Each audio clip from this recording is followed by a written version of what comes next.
The darkness of space was broken by hundreds of ships. They moved together like a pack of wolves, engines burning bright against the black. These were the warships of the Volcran Empire. They had come to take Earth. Commander Tavik stood on the bridge of his flagship.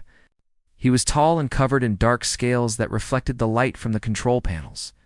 His yellow eyes watched the blue planet on the main screen. Earth looked peaceful from this distance. Tavik had seen many planets like this before. They all looked peaceful before the invasion began. "How long until we reach firing range?" Tavik asked. "For hours, Commander," his weapons officer replied. The officer was younger, eager to prove himself in battle. Tavik nodded. This would be easy. His scouts had spent months watching Earth. The humans had primitive rockets and small space stations. They had no weapons in orbit, no defense shields, no battle fleets waiting to protect them. The humans were barely able to leave their own atmosphere. "Send them the message," Tavik ordered. The communication went out across all Earth frequencies. It was simple. Surrender now or die. The humans had 48 hours to decide. Deep underground in Seoul, Colonel Daeho received the message. He sat in a command center carved from solid rock, 3 kilometers below the surface. The room was filled with screens and computers. Dozens of officers worked at their stations, their faces lit by the blue glow of monitors. Daeho read the alien message 3 times. He was a thin man with gray hair and steady hands. He had been preparing for this moment for 20 years. Around him, the other officers waited. Some looked scared. Some looked angry. "What should we tell them, sir?" Lieutenant Ji Woo asked. She was young, barely 25, with short black hair and quick eyes. This was her first real crisis. "Tell them no," Daeho said calmly. "Sir," Ji Woo's voice cracked. "But we have nothing that can reach them. Our missiles can barely make it past the space station. These aliens have weapons that can destroy cities from orbit. We need more time to evacuate, to prepare, to Lieutenant." Daeho's voice was quiet but firm. "Send the message. Tell them Earth declines their offer." Ji Woo swallowed hard and turned to her console. Her fingers shook as she typed the response. Around the command center, other officers exchanged worried glances. They all knew what Earth's military could do. It wasn't enough.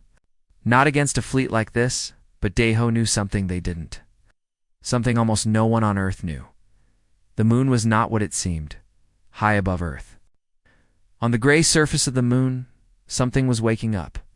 Inside, massive chambers carved from lunar rock, lights began to turn on. Computer systems that had been sleeping started to hum with power. Murray walked through the corridors of Selene Station. That was the real name of the moon, or rather, the name of what humans had built inside it. She had worked here for 15 years. Chief Engineer of Tactical Systems. It was a fancy title for someone who maintained the largest weapon ever built. "Status report," she said into her radio. "All primary systems responding," Hyun-woo answered. He was her second in command, a broad-shouldered man with careful hands and a careful mind. "Fusion reactors are coming online. We'll have full power in 6 hours. The aliens will be in range in 4, Murray said. Then we'll be ready in 3, Hyun-woo promised. Murray entered the main control room. It was enormous, the size of a football stadium. The ceiling curved high above, carved from the moon's interior. Hundreds of technicians sat at their stations. On the main screen, she could see Earth hanging in space. Beautiful, blue and white and green. Home, she could also see the alien fleet. Dark shapes moving closer. "Begin the power-up sequence," Murray ordered. "All weapon systems to full operational status. Rotate the moon to optimal firing position." Round her, the technicians went to work. They had practiced this 1,000 times. But practice was different from the real thing. Today, they would find out if 60 years of work had been worth it. The moon began to turn. Slowly, carefully thrusters, hidden beneath fake craters fired in precise bursts.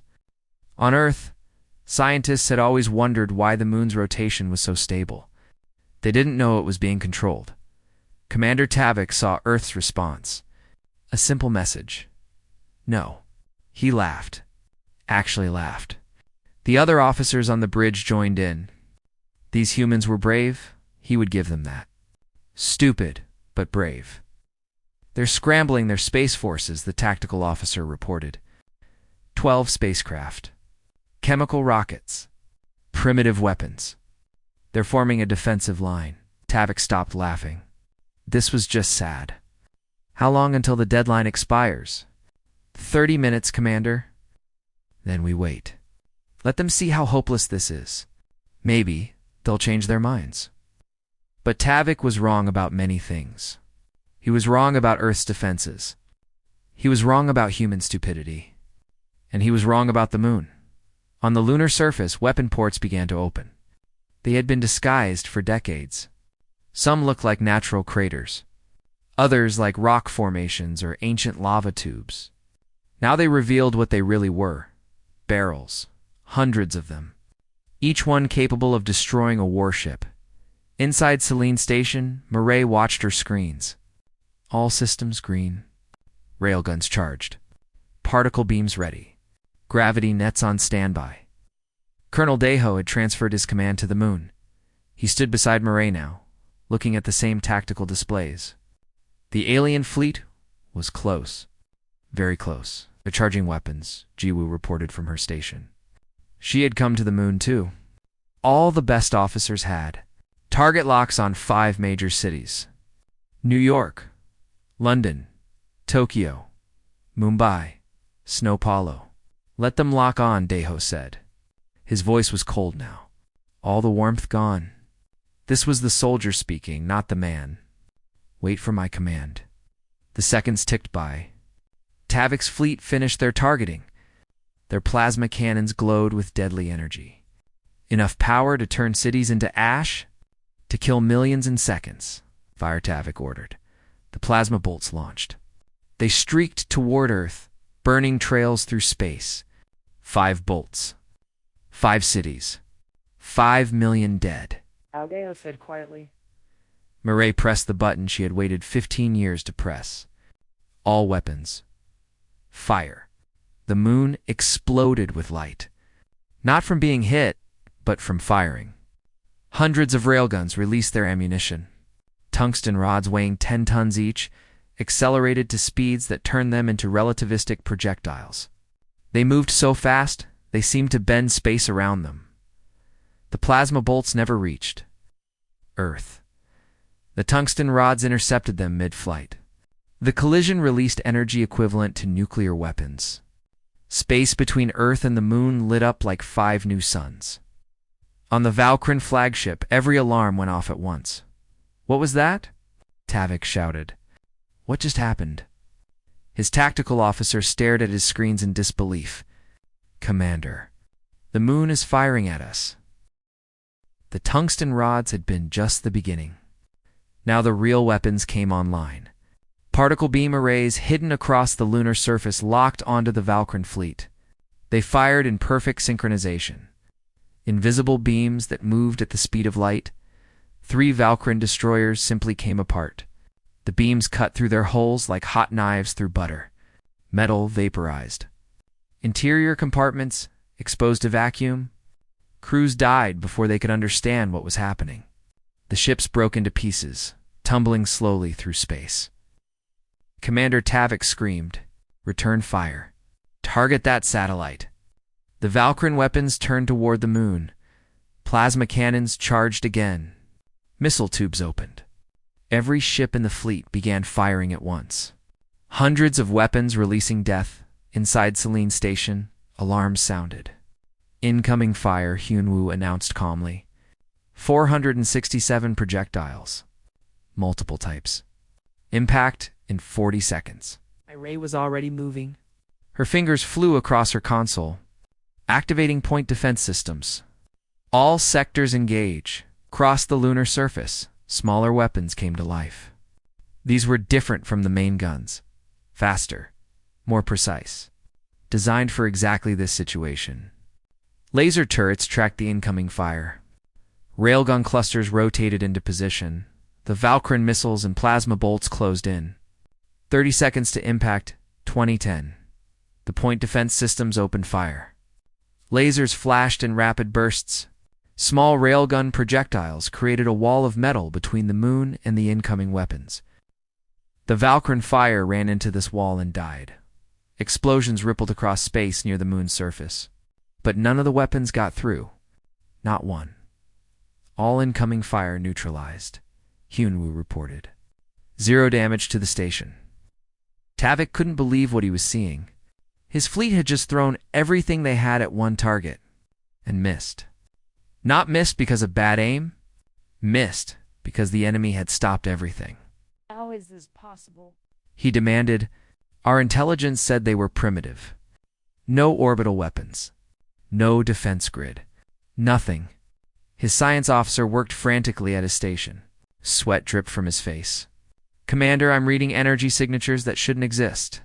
These weapons are using technology beyond our understanding. The power output alone is, I don't care about the science. Tavik interrupted. Can we win this fight? The science officer hesitated. That hesitation told Tavik everything he needed to know. All ships. Tavik ordered. Evasive maneuvers. Scatter formation. Get out of their firing arc. The Valkyrian fleet began to split apart. Ships accelerated in different directions, trying to make themselves harder to hit. It was a good tactic. Against a normal enemy, it would have worked. But Celine's station was not a normal enemy. They're scattering, Jiwoo reported. She had taken over fire control when they transferred to the moon. Her fear was gone now, replaced by cold focus. Should we pursue?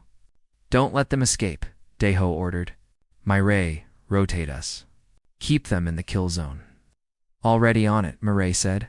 Her fingers danced across multiple keyboards at once. Maneuvering, thrusters firing. We'll have optimal firing position in 90 seconds. The moon began to turn faster. Much faster than any natural satellite should move. Thrusters hidden all over its surface fired in coordinated bursts. 60 years of engineering made it possible. The moon itself had become a weapon platform. The railguns fired again. This time, they targeted individual ships. The tungsten rods crossed the distance in seconds. 3 more Valkyrian vessels took direct hits. Their armor meant nothing against projectiles moving at 5% of light speed. The impacts released so much energy that the ships simply vaporized. They target the capital ships, Daeho commanded. Take out their command structure. You adjusted her targeting. Locked on flagship and 2 heavy cruisers. Firing. The particle beams lanced out again. But this time, the Valkyrian were ready. Their shields had come online at full power. The beams hit the energy barriers and scattered. Shields holding on target vessels, Hyunwoo announced. Then we use more power, Mireille said. She pulled up a different control panel. Charging main beam array. This will take 90 seconds. Daeho watched the tactical display. The Valkyrian fleet was still trying to scatter, but the moon kept rotating to follow them. More ships died as the railguns continued their steady fire. The aliens had started with 53 vessels. Now they were down to 38. Sir, they're trying to jump too faster than light, Giwoo said. Multiple ships charging their FTL drives. Don't let them, Daeho said. Mireille smiled. This was the part she'd been waiting for. Hyunwoo, activate gravity nets. Deep in the moon's core, something that shouldn't exist began to work. Humans called it the gravity manipulation system. It was technology that took 50 years to develop. Technology that used principles most physicists thought were impossible. The system reached out into space. It found the Valkyrian ships trying to flee, and it grabbed them. Space itself bent around the fleeing vessels. Gravity increased to impossible levels. The ship's FTL drives tried to engage, tried to tear a hole in reality and escape, but the gravity nets made it impossible. The ships were stuck. On the Valkyrian flagship, every system started failing at once. Commander, we can't jump. The pilot shouted. Something is interfering with our drives. The gravity readings are impossible. It's like we're trapped in a black hole's pull, but there's no black hole. Tavik stared at his screens. His fleet was being destroyed. His ships couldn't escape, and the moon just kept firing. Main beam array charged, Mireille announced. Ready to fire on your command? Deho looked at the tactical display one more time. 38 ships left. 38 ships that had come to destroy his world, to kill his people, to take everything. To fire, he said. The main beam array was different from the other weapons. It didn't fire multiple shots. It fired one continuous beam of pure energy. A beam so powerful, it made the other weapons look like toys. The beam shot out from the moon. It hit the flagship's shields. The shields held for almost 3 seconds. Then they collapsed. The beam continued through the ship from front to back, through command deck, through crew quarters. Through engine room, the flagship broke in half. Target the heavy cruisers, Deho ordered. The beam swept across space like a searchlight. It touched a heavy cruiser for just 2 seconds. That was enough. The ship's back half exploded. The front half spun away, leaking atmosphere and bodies. The second heavy cruiser tried to run. Its engines burned at maximum power, but the gravity nets held it in place. The beam found it, cut through it. Another explosion lit up the dark. 29 ships remaining, Giwu reported. Her voice was steady, but Deho could hear the shock underneath. Everyone in the control room was silent. They had known Selene's station was powerful, but seeing it in action was different. This wasn't a battle. It was an execution. Commander Tavik stood on the bridge of his crippled flagship. Half his ship was gone. The back section had been cut away by that impossible beam. Emergency force fields were the only thing keeping the atmosphere inside. Around him, his surviving officers tried to maintain control, but they all knew the truth. They had lost. How many ships remain? Tavik asked quietly. 29, Commander, his tactical officer replied. The young officer's scales had turned pale with shock. We've lost 24 vessels in 17 minutes. 17 minutes. Tavik had been fighting wars for 30 years. He had conquered 12 planets himself. He had faced fleets twice the size of his own, and won. But he had never seen anything like this. Never seen an enemy that could destroy his ships so easily. Can we break through the gravity interference? Tavik asked. The science officer shook his head. No, Commander. The humans are manipulating space-time itself. Our FTL drives can't overcome it. We're trapped. Trapped. The word tasted bitter. Tavik looked at the moon on his display. Such a small satellite. Gray and dead-looking. How had the humans hidden all this? How had his scouts missed it? Open a communication channel, Tavik said. To the humans. Inside Selene's station, a communication request appeared on Deho's screen. He looked at it for a moment, then nodded to Giwu. Accept it. Let's hear what they have to say.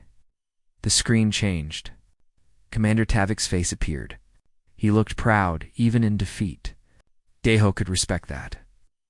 I am Commander Tavik of the Vakran Empire, the alien said. His voice was deep and harsh. Who am I speaking with? Colonel Deho of the Terran Defense Force, Deho replied. He made his voice flat, emotionless. You came to our world uninvited. You threatened our people. What did you expect would happen? Tavik's yellow eyes narrowed. Our intelligence indicated Earth had no military capability in space.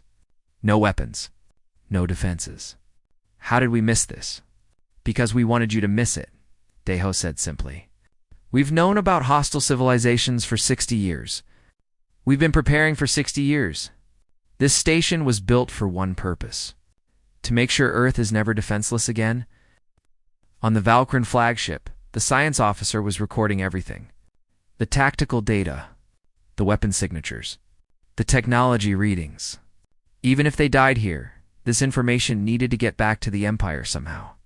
Future commanders needed to know what they were facing. 60 years, Tavik repeated. Impossible. Our records show you barely reached your own moon 70 years ago. We reached it 76 years ago, Murray cut in.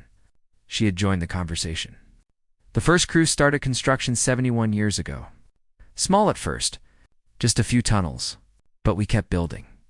Every year, more tunnels, more chambers, more weapons. All of it hidden under fake rock and dust. Hunwoo pulled up a schematic on the screen. It showed the moon's interior. The real interior. Thousands of kilometers of tunnels. Hundreds of chambers. Fusion reactors. Weapons arrays. Life support systems. It was a city inside the moon. A city dedicated to war. Your scouts only saw the surface, Hunwoo said.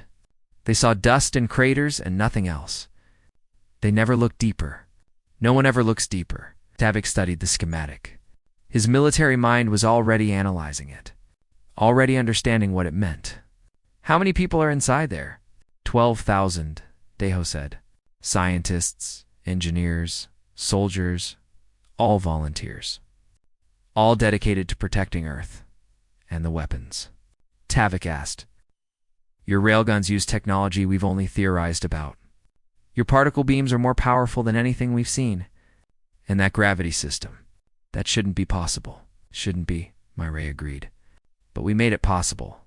We had 60 years and unlimited funding and the best minds from every nation on Earth. We had one goal.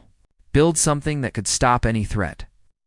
Giwu was monitoring the Valkyrin fleet while the conversation continued. Sir, 2 of their ships are trying to position for another attack run. Deho nodded. Disable them. Don't destroy. Just disable. Yes, sir. Giwu adjusted her targeting. 2 railguns fired. The tungsten rods were smaller this time, moving slower. They hit the 2 Valkyrin ships precisely in their engine sections. The engines exploded, but the ships remained intact. Dead in space, but intact. On the Valkyrin flagship, Tavik watched 2 more of his ships become helpless. Your precision is remarkable, he said. It wasn't a compliment. Just an observation. We can destroy your entire fleet in the next 5 minutes, Deho said. Or we can disable every ship and take your crews prisoner. The choice is yours, Commander. Tavik looked around his bridge. His officers were exhausted, scared. They had signed up to conquer primitive worlds. Not to fight an enemy like this. He thought about the families they would never see again, the homes they would never return to. What are your terms? Tavik asked. Power down all weapons, Deho said. Shut down your engines. Allow our boarding teams to enter your ships. Your crews will be treated fairly. No one else has to die today. And then? Tavik wanted to know. What happens to us? That depends, Myray said. Are you the only Valkyrin fleet coming to Earth? Or are there more? Tavik hesitated. Military secrets. But what was the point now? We are alone. The Empire sent us because they believed Earth would be an easy conquest. When we don't report back, they'll send scouts to investigate. But that won't happen for months. Good, Deho said. That gives us time to prepare a message for your Empire. A message about what happens when someone threatens Earth. Tavik understood. These humans weren't just defending themselves. They were sending a warning to the entire galaxy. Don't come here. Don't threaten us, or this is what will happen to you. I need to consult with my officers, Tavik said. You have 5 minutes, Deho replied. After that, we start disabling ships whether you agree or not. The communication ended. On the Valkyrin flagship, Tavik gathered his senior officers. They talked quickly and quietly. Some wanted to keep fighting. Pride wouldn't let them surrender. Others were more practical. They had lost. Better to live and warn the Empire than to die for nothing. In the end, practicality won. It usually did. Inside Selena Station, Hunwoo was already preparing boarding teams. We'll need to secure 29 ships. That's going to take a lot of personnel. We have the numbers, Murray said. Every person on this station has cross-trained for boarding operations. We knew we might need to capture enemy vessels. Jiwoo was watching her timer. 4 minutes had passed. 1 minute left. The communication request came back with 30 seconds to spare. Tavik's face reappeared on the screen. He looked older now, tired. We accept your terms, he said. The Valkyrin fleet surrenders. The boarding operation took 6 hours. Teams of humans in spacesuits moved from ship to ship, securing the Valkyrin vessels. The aliens were cooperative. They had seen what the moon could do. No one wanted to be the ship that resisted and got destroyed.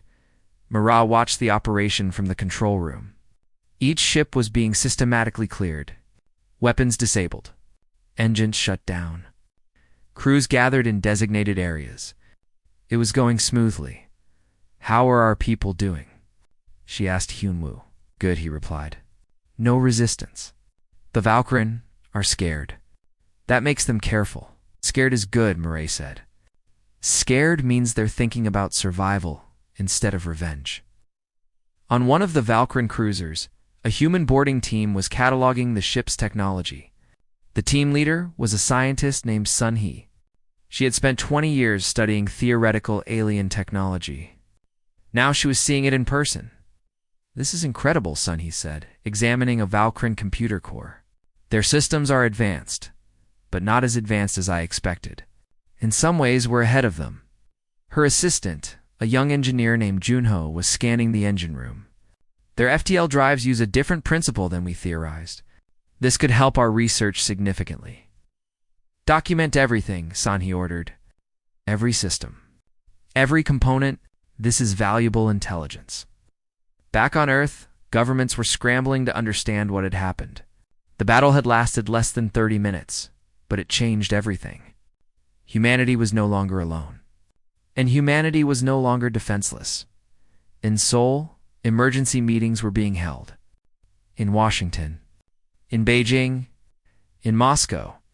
In every capital city on Earth, leaders who had known about Selene Station for years were now dealing with the aftermath. Leaders who hadn't known were demanding answers. The President of the United States was on a secure video call with 6 other world leaders. "We need to decide what to tell the public," she said. "They know something happened. They saw the lights in the sky. We can't hide this." The Prime Minister of India nodded.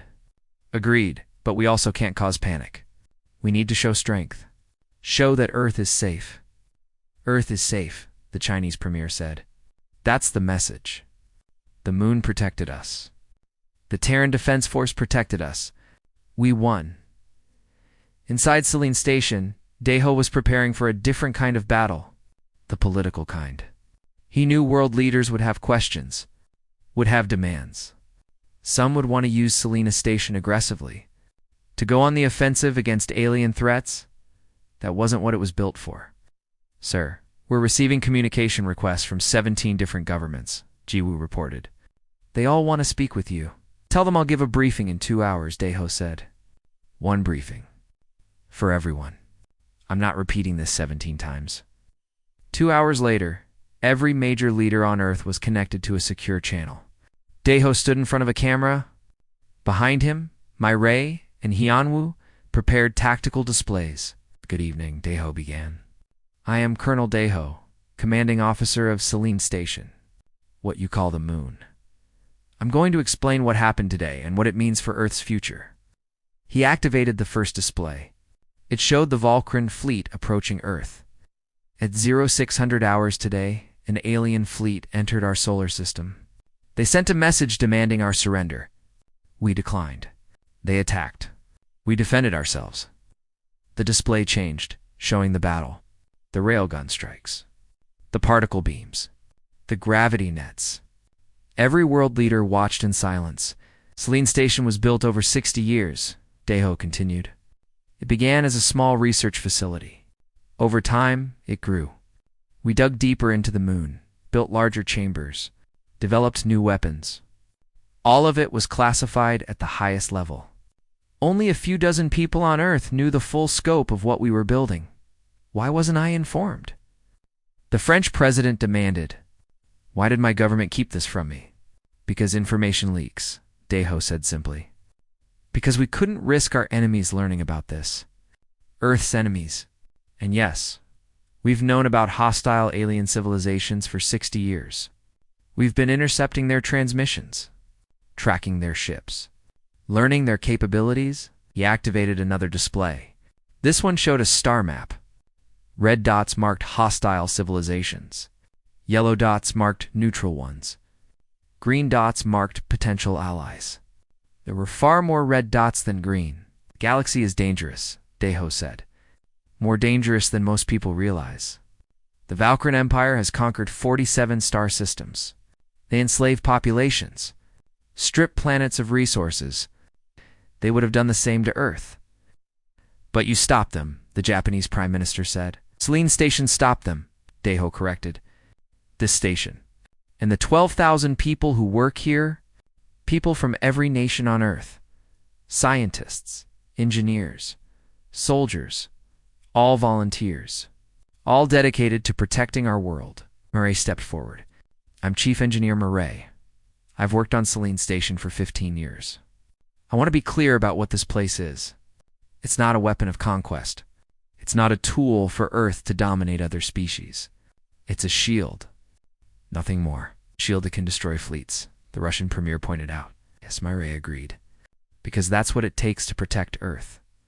The universe is not kind to weak civilizations. We made ourselves strong so we wouldn't be victims. Hyunwoo brought up technical specifications. Our weapons are primarily defensive in nature. The railguns can target incoming missiles and ships. The particle beams can intercept threats. The gravity nets prevent enemy vessels from escaping or reinforcing. Everything is designed to protect Earth, not to project power outward. What about the prisoners? The German Chancellor asked. The Valkyrian crews you captured? They're being held humanely, Daiho said. We're following Earth's international laws regarding prisoners of war. They'll be questioned. We'll learn about their technology, their tactics, their empire, and eventually, we'll send them home with a message. What message? The British Prime Minister asked. Daiho's expression hardened. That Earth is defended.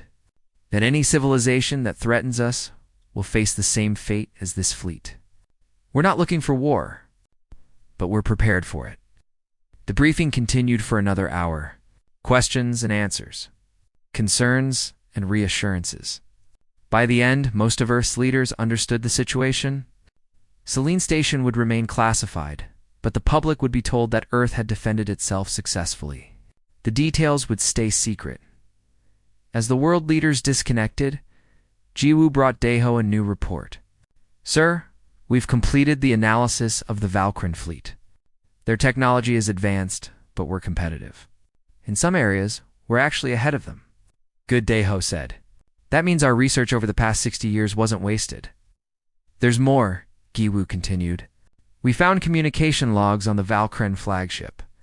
They've been broadcasting information about other civilizations, including locations, star coordinates, defense capabilities. Daiho's eyes widened. That's intelligence gold. Yes, sir, Giwoo agreed. We now know the locations of 17 hostile civilizations and 32 neutral ones. We also know which ones might be friendly to Earth. Murray joined them. This changes things. We're not alone anymore. We're not isolated. We have information. We have leverage. We have options, Hyunwoo added.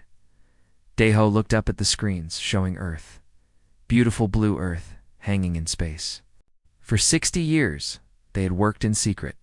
For 60 years, they had prepared for the worst. Today, that preparation had paid off. Earth was safe, but this was just the beginning. 3 weeks after the battle, Selene Station received an unexpected visitor. Not an enemy. Not a threat. A diplomatic ship from something called the Galactic Council. They're requesting permission to dock, Jiwoo reported. She had been promoted to captain after the battle. Her steady performance under pressure had earned it. Daiho considered the request. The Galactic Council was mentioned in the Valkyrian data they had captured. An organization of civilizations that supposedly maintained peace and order in the galaxy. Supposedly? Let them dock, Daiho decided. But keep all weapons charged. I don't trust anyone yet. The diplomatic ship was small and sleek. It landed gently in one of Selene Station's docking bays. The bay had been carved from solid rock and reinforced with advanced materials. It could hold 10 ships this size. A single alien emerged from the ship. It walked on 4 legs and had 3 eyes arranged in a triangle on its face. Its skin was covered in fine blue fur. This was a Korthon, according to the database. a species known for diplomacy and trade. Greetings, the alien said through a translation device. I am Ambassador Velis of the Galactic Council. I request an audience with Earth's leadership. Myray met the ambassador at the docking bay entrance. She had been chosen for this meeting because of her engineering background. If the alien asked technical questions, she could answer them. I'm Chief Engineer Myray, she said. Welcome to Selene Station. Please follow me. Velis followed her through the corridors. The ambassador's three eyes moved constantly, taking in everything. The human guards at every intersection. The weapon systems built into the walls. The power conduits running along the ceiling. This was a military installation, and it didn't hide that fact. They entered a conference room. Daeho was waiting there, along with Hyunwoo and several other senior officers. Velis took a seat designed for its four-legged body. Thank you for seeing me, Velis began. The Galactic Council has been monitoring the situation with great interest. Your defense against the Valkyran fleet was impressive. We defended our home, Daeho said simply. Nothing more. Nothing more, Velis repeated. Yet you destroyed or captured an entire Valkyran battle group, a fleet that had conquered multiple star systems. You did this in less than 30 minutes. This is not a small achievement, Hyunwoo leaned forward. What does the Galactic Council want, Ambassador? Velis's middle eye focused on Hyunwoo. We want to understand Earth's intentions. You have revealed yourselves to be a military power, a significant military power. The Council wishes to know if Earth seeks conflict or cooperation with the galactic community. We seek to be left alone, Myray said. We built Selene Station for defense, not for conquest. Yet you possess weapons capable of offense, Velis pointed out. Your railguns could bombard planets from orbit. Your particle beams could destroy space stations. Your gravity manipulation could trap entire fleets. These are not purely defensive capabilities. Any defensive weapon can be used offensively, Daeho said. That doesn't mean it will be. Earth has no interest in empire. We don't want to control other worlds. We just want to protect our own. Velis was quiet for a moment. Its translator made a soft humming sound. The Council has heard similar statements before. From civilizations that later became aggressive. Forgive our skepticism. We don't care if you're skeptical, Myray said bluntly. Believe us or don't. Doesn't change what we are. We're defenders of Earth. That's all. What if I told you there are other threats? Velis asked. Worse than the Valkyran? Civilizations that make the Valkyran Empire look peaceful by comparison? The humans exchanged glances. This was new information. Tell us, Daeho said. Velis activated a holographic display. It showed a sector of space far from Earth. This region is controlled by the Kreeth Dominion. They believe in genetic purity. Any species that doesn't meet their standards is eliminated. They've destroyed 6 civilizations in the past century, completely. No survivors. Another section of the display lit up. This area is controlled by machine intelligences. They see biological life as inefficient. They convert entire populations into digital consciousness. Against their will,